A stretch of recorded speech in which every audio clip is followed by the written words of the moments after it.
Listo, Juanca. Listo, a ver. Pero es ¿qué? Sí. Video. Sí, ¿puedo grabar Listo. video? Sí. Listo, espérame. ¿Será que Comenzó lo la pongo acá? satanización Ya. de los vehículos. Sí, está bien. Bueno, la primera pregunta es ¿cómo se ha venido transformando la radio con la llegada de la era digital? Listo. ¿Puedo? Sí. La radio en la era digital, a propósito del advenimiento, de la llegada de la internet, por supuesto que la ha utilizado para potenciarse. Ningún medio de comunicación, tanto como la radio, se ha complementado tanto como este frente a otros. ¿Por qué? Porque, por ejemplo, la televisión ha sufrido una competencia inocultable, porque ya sabemos lo que ocurre con plataformas como, por ejemplo, Netflix. La prensa escrita, porque la gente ya no va al impreso, sino que ve en la pantalla. En la radio sucede que el internet ha sido el complemento, porque le ha agregado, ¿qué le ha agregado? Imágenes, de lo cual adolecía la radio, en el sentido en que ahora hacemos una transmisión vía streaming desde la cabina de radio, o incluso salimos y entonces es una especie de radiotelevisión. Y además de eso, porque nos da el complemento de tener portales, eso en lo que ofrecemos, pero también nos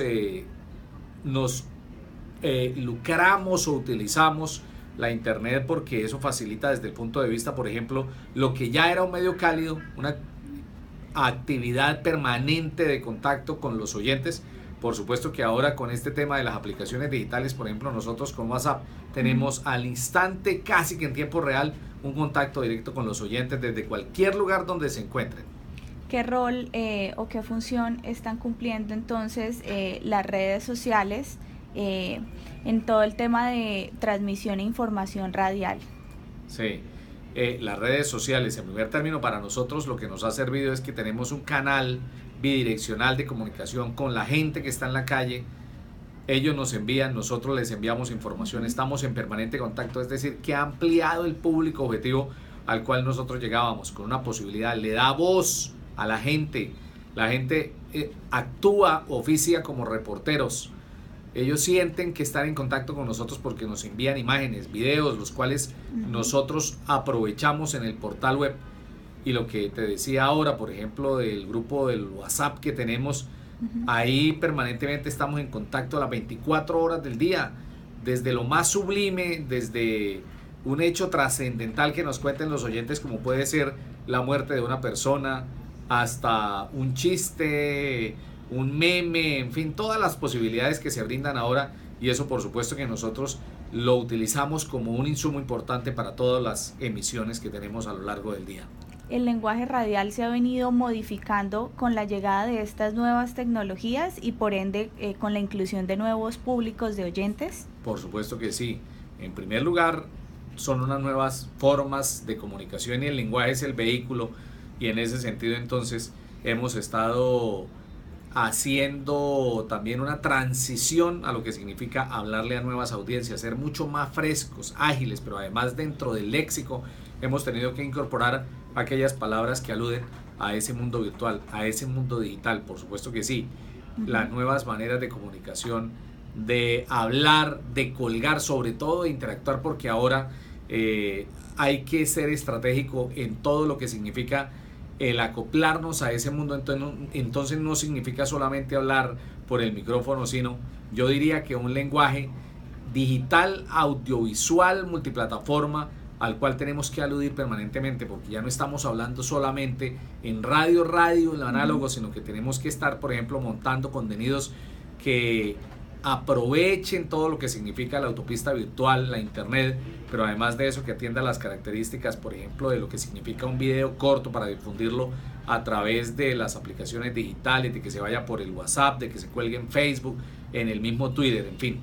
¿Qué estrategias digitales, siguiendo un poco con ese tema, ha implementado Caracol Radio precisamente para mantener o para aumentar los niveles de audiencia? Bueno, yo creo que, por ejemplo, en lo que tiene que ver con aumentar los niveles de lecturabilidad de la página o web, del portal, que es un asunto estratégico, por ejemplo, hay que utilizar redes sociales como el Facebook, ¿no? Que es, sin lugar a dudas, sigue siendo la número uno para que la gente redireccione desde Facebook los contenidos a la página. Lo mismo sucede con el Twitter, invitando a la gente a que se conecte, es decir, solamente son útiles esas redes sociales cuando aportan o a que la gente se conecte porque ya va a venir un personaje, porque ya está escuchando, ya está al aire un personaje y entonces diciéndole a la persona que está en redes sociales, hey, estamos gestionando un contenido importante, entonces vaya, búsquenos.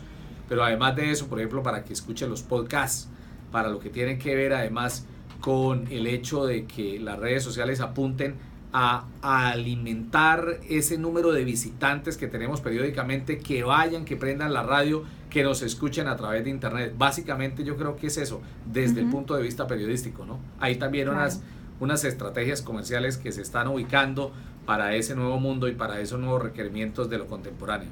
Las redes sociales han vuelto la comunicación radial mucho más efectiva y más dinámica. Sí, por supuesto que sí, lo que te decía al comienzo, más dinámica en el sentido en que ahora hay una interacción profunda porque tenemos muchos más canales. Antes, o sea, piensa tú que solamente teníamos un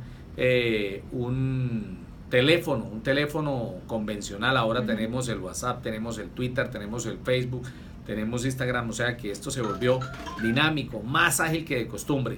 Y efectividad, por supuesto que sí, porque yo creo que eso nos retroalimenta y tenemos que hacernos mucho más efectivos porque la competencia es absolutamente más fuerte y no sé si efectividad hasta el momento. Yo creo que en ese camino estamos de ser mucho más efectivos ante el avance, ante lo que significa tener que enfrentar a las redes sociales y ponerlas a nuestro servicio, que es más oyentes y más lectores de portales y más consumidores de lo que nosotros mismos gestionamos en las diferentes plataformas. ¿Por qué redes sociales interactúan más las personas o digamos cuál es la que redirecciona mejor a los usuarios en niveles de lecturabilidad y de audiencia? Facebook, definitivamente, Facebook. Y en segunda medida yo creo que Twitter. Y según las estadísticas, con la integración de las redes sociales y plataformas digitales, ¿se ha modificado la audiencia, digamos, en torno a rangos de edad? Yo creo que ha remozado en el sentido en que se ha rejuvenecido, ¿no? Ha ido ganando el target, ha tenido que también moverse levemente hacia los jóvenes, por supuesto que sí. Eso va aparejado todo y entonces el esfuerzo es también tratar de llegar a esas personas que se encuentran en redes y atraparlas, y en ese orden de ideas hemos tenido que rejuvenecernos, por utilizar una palabra, para llegarle a un público de menos de 20 años, por ejemplo. Ok, y por último, el rol del oyente se ha tornado mucho más activo con la incursión de las redes sociales. Sí, por supuesto, porque ahora yo creo que tienen voz total, porque no se quedan absolutamente callados, porque controvierten, porque aportan, porque dan su punto de vista, porque brindan una perspectiva diferente y porque ellos absolutamente tienen ahí la posibilidad de escribirnos y de que nosotros los leamos casi en tiempo real, y tienen otro perfil, en fin, no, es un oyente que no se queda quieto, que no está como en la otra época con un radio ahí, que no, esto tiene ya imagen, tiene cara, ven a los periodistas, nos interpelan, nos cuestionan, por supuesto que sí, ha cambiado el rol del emisor totalmente. Gracias.